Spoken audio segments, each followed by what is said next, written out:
नमस्कार, hello dear friends, this is my model number 46 जिसका नाम है the theory of job reality philosophy. So hi, I am C K means CHARNKUMAR Charan Kumar.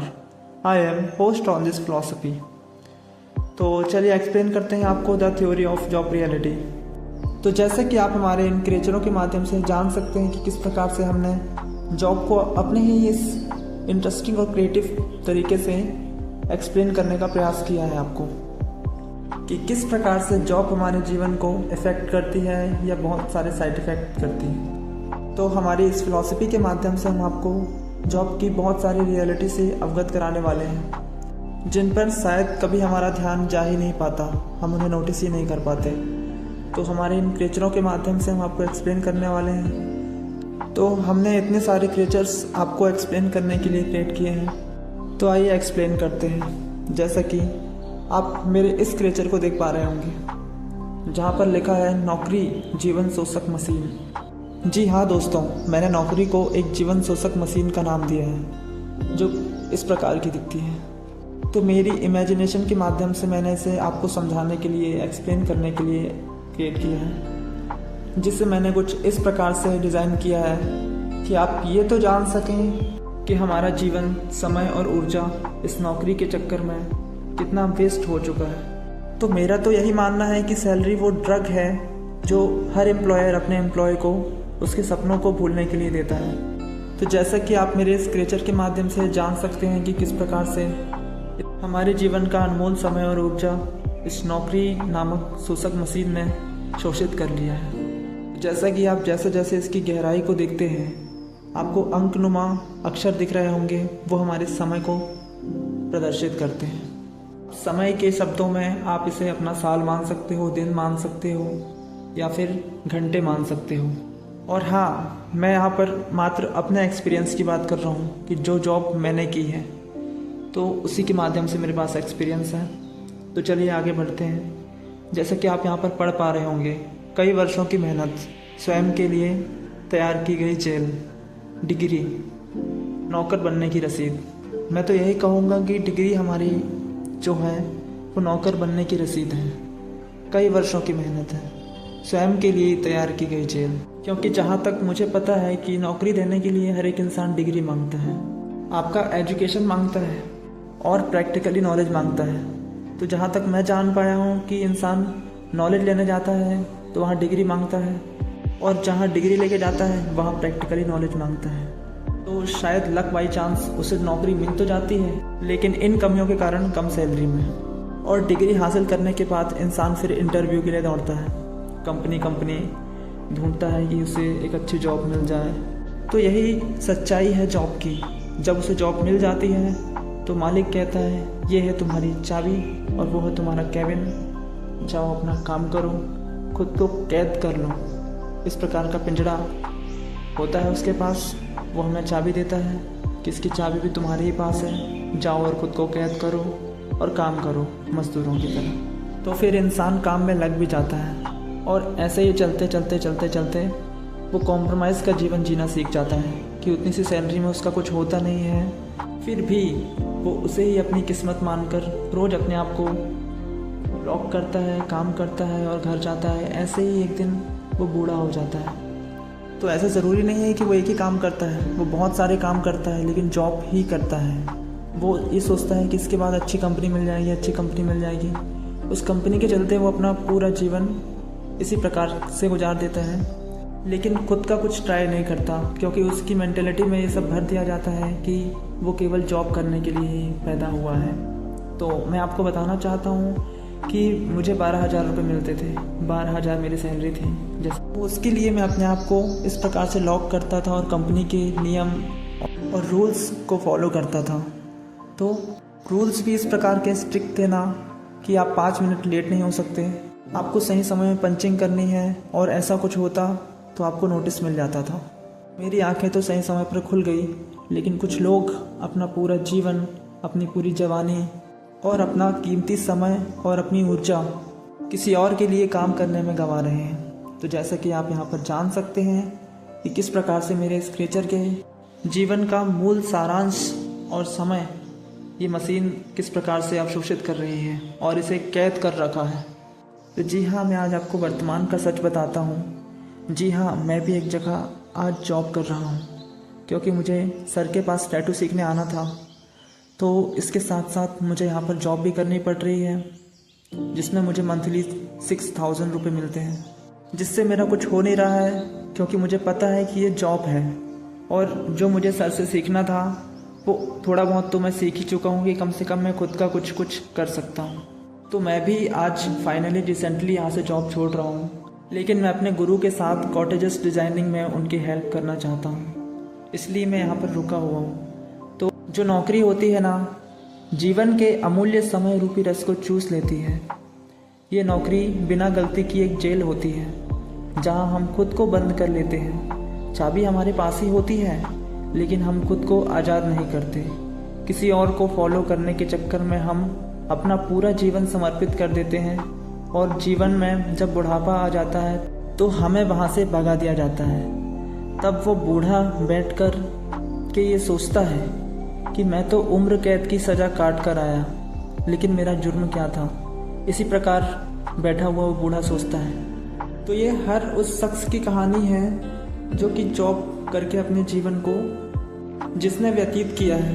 तो मैं आपको आज भी समझा रहा हूँ कि भले ही आप जॉब करते हो, लेकिन अपने लिए एक बैकअप प्लान रखना बहुत ज़रूरी है आज के समय में। मैं जानता हूँ हमारे देश के ऐसे हालात चल रहे हैं कि मजबूरियाँ हमसे जॉब करवाती हैं। तो आप मुझे बताइए कि 12,000 की सैलरी में आप क्या क्या कवर कर सकते हैं। मैंने 12,000 इसलिए बोला है क्योंकि फ्रेशर के हिसाब से ज़्यादा उन्हें 12,000 ही दे सकते हैं।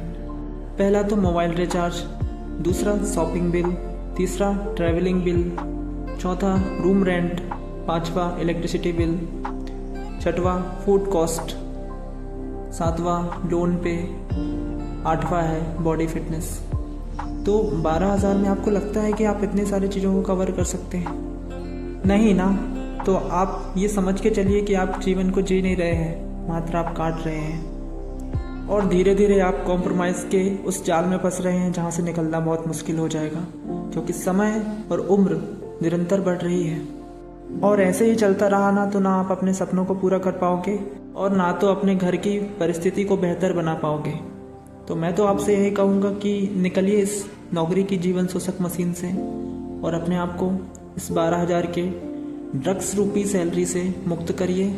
अरे दुनिया में बहुत सारी कलाएं हैं पैसे कमाने की, ज़रूरी नहीं है कि आपको नौकरी ही करनी पड़ेगी। और मैंने देखा है, मैं जानता हूँ लोग अपना पूरा जीवन तबाह कर लेते हैं इस नौकरी नामक जीवन शोषक मशीन में। हाँ, तो इस मशीन के स्क्रेचर को मैंने उससे डिज़ाइन किया था जब मैं एक कंपनी में चेजर मशीन जिसमें चूड़ी लगती है रॉड उसमें, तो उसी की डिज़ाइंस को देखकर मैंने इसे क्रिएट किया था। तो मैंने काफ़ी महीनों तक वहाँ पर भी जॉब की है, तो जहाँ मेरा समय और ऊर्जा दोनों ही बर्बाद हुए, लेकिन मैंने उन्हें बर्बाद नहीं होने दिया। मैंने उनका सदुपयोग किया और उनसे सीखा और इस फिलॉसफी को क्रिएट किया, क्योंकि मुझे पता है कि अगर मैं वो सब नहीं भोगता, वो सब नहीं सहता, तो मैं ना तो इन फिलॉसफियों को क्रिएट कर पाता, ना कुछ जान पाता। तो जैसा कि मैं आपको इन क्रिएचरों के माध्यम से अब समझाता हूँ कि किस प्रकार से किसी भी कंपनी को ऑपरेट करने में कोई भी कंपनी का मालिक किस प्रकार से नौकरी करवाने का सहारा लेता है। तो जैसा कि आप इस क्रिएचर के माध्यम से जान सकते हैं कि यहाँ साइड पे वाइट कोट पहने एक मालिक खड़ा हुआ है, जो कि किसी भी कंपनी का मालिक हो सकता है। उसके कोट पे कोई भी दाग नहीं है। एम्प्लॉयज़ के लिए वो भगवान है। उसी ने अपने बगल में एक मैनेजर को रखा हुआ है, जिसे उसने काम करवाने का काम दिया है, जिसकी सैलरी सबसे ज़्यादा होती है कंपनी में। और इस मैनेजर ने अपने हर डिपार्टमेंट में अलग अलग ऑफिसर, सुपरवाइजर्स और ऑपरेटर, फोरमैन, इन सबको रखा हुआ है, जिन सब का सूचक यहाँ आप देख पा रहे होंगे, जिन्हें मैं अच्छे से एक्सप्लेन करने वाला हूँ कि किस प्रकार से क्रमानुसार सबसे नीचे की पोस्ट और सबसे ऊपर की पोस्ट के बारे में आपको पूरा नियमानुसार आपको एक्सप्लेन करना है। तो कौन है ये लोग जो कि इस घड़े रूपी कंपनी में अपना जीवन इस प्रकार से एक झुलसती हुई भट्टी में तपा रहे हैं? जैसे जैसे जो ऊपर है वो सबसे छोटी पोस्ट वाले हैं, और जो सबसे नीचे हैं वो सबसे बड़ी पोस्ट वाले हैं। तो अभी कुछ दिन पहले ही मेरे गुरु ने मुझे समझाया है कि नौकरी जो है एक चाकू की नोक पर होती है। ये समझाया था मुझे 20/1/2026 में, जो कि पिछले महीने की बात है। और इस फिलॉसफी को मैंने 23/7/2024 में ही क्रिएट कर लिया था, जिसे आज एक्सप्लेन कर रहा हूँ। तो इन्होंने मुझे समझाया था कि नौकरी जो होती है ना बेटा, वो हमेशा चाकू की नोक पर होती है। तो या तो वो फिसल के आपको बाहर फेंक देगी एक समय बाद, और या तो वो आपके अंदर घुस जाएगी। दोनों ही प्रक्रिया में आपका नुकसान ही होना है। नहीं तो बाहर ही फेंकेगी तो आपके ऊपर वो घाव दिखेंगे जो नौकरी से मिले हैं आपको। तो इसी प्रकार खड़े होकर उन्होंने मुझे समझाया था अपने हाथों के माध्यम से।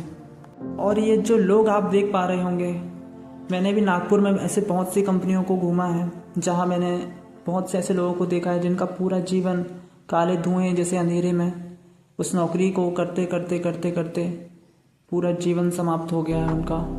और इसी प्रकार आज भी वो कर रहे हैं, लड़ रहे हैं, रोज अपने जीवन को इस प्रकार से व्यतीत ही कर रहे हैं मात्र। जैसा कि आप यहाँ पर जान सकते हैं, अपने समय और ऊर्जा का गलत जगह पर इस्तेमाल कर रहे हैं और फिर भी उन्हें वो दिख नहीं रहा है, वो समझ में नहीं आ रहा है। और मैं कहता हूँ कोई सी भी जॉब हो, कैसी भी जॉब हो, जॉब हमेशा जॉब ही होती है। तो इस भीड़ में कहीं ना कहीं हम भी आते हैं और आप भी आते हैं जो कि जॉब करते हैं। तो मैंने इस क्रिएचर को मात्र आपको एक्सप्लेन करने के लिए समझाया था, और सच्चाई यही है। मैंने देखा है ऐसी फैब्रिकेशन वाली कंपनियों में इतना धुआं रहता है ना, इतना धुआं, उनको पता है कि वो नुकसान करता है, फिर भी वो काम करते हैं। आज के समय में जॉब के ऐसे रूल्स हैं ना कि छुट्टी भी नहीं मिलती, उन्हें पूरा प्रूफ देना पड़ता है एमडी को या मैनेजर को। चाहे कितनी ही बड़ी इमरजेंसी हो तो भी चांसेस बहुत ही कम रहते हैं छुट्टी मिल जाए। तो चलिए, जैसा कि आप देख पा रहे होंगे, सबसे बड़ी पोस्ट होती है चेयरमैन फाउंडर, उससे छोटी पोस्ट होती है सीईओ, चीफ एग्जीक्यूटिव ऑफिसर, जो कि कंपनी को ऑपरेट करता है, जिसके हाथ में पावर ऑफ टर्नी होती है। तो इसी प्रकार आपको क्रमानुसार बताता हूँ कि हर कंपनी में ये सब होते हैं जहाँ तक मैंने जाना है, बाकी मुझसे भी गलतियाँ हो सकती हैं।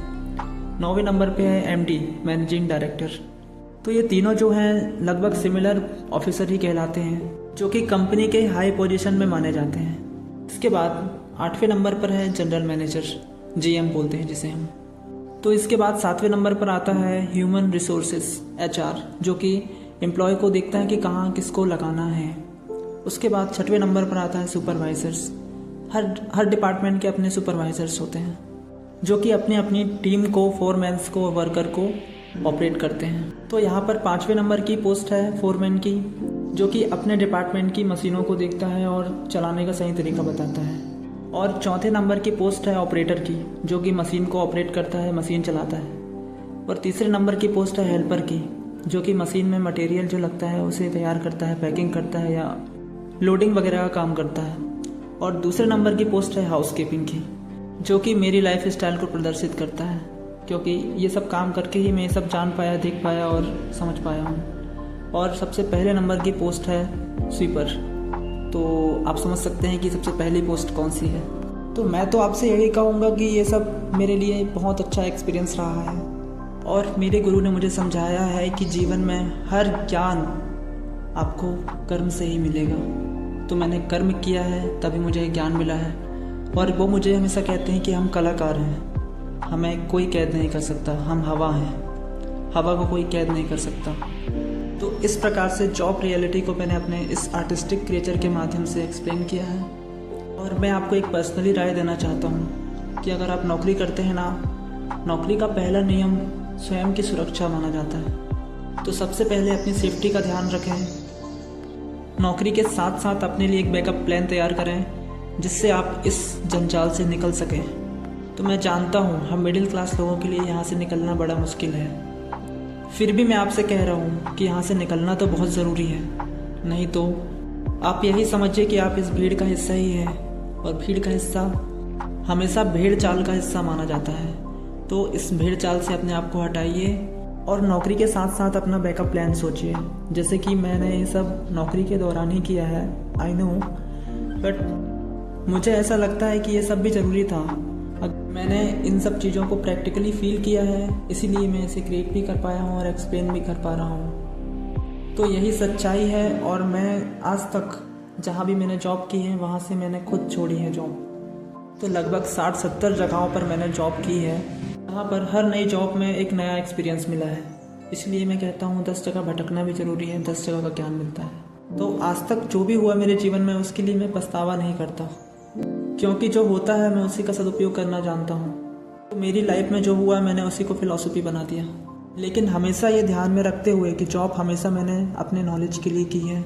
और मुझे पता है कि जॉब एक ऐसी चीज़ का नाम है कि उन्हें पता चल जाए कि आप उनके किसी काम के नहीं हो तो वो आपको दूध में गिरी मक्खी की तरह निकाल के फेंक देंगे, जो कि पर्याप्त यूज़ करने के बाद आपको आपका समय ऊर्जा सब लेने के बाद। तो कैसी लगी आपको हमारी ये philosophy, the theory of job reality? तो मिलते हैं नेक्स्ट फिलॉसफी में। धन्यवाद।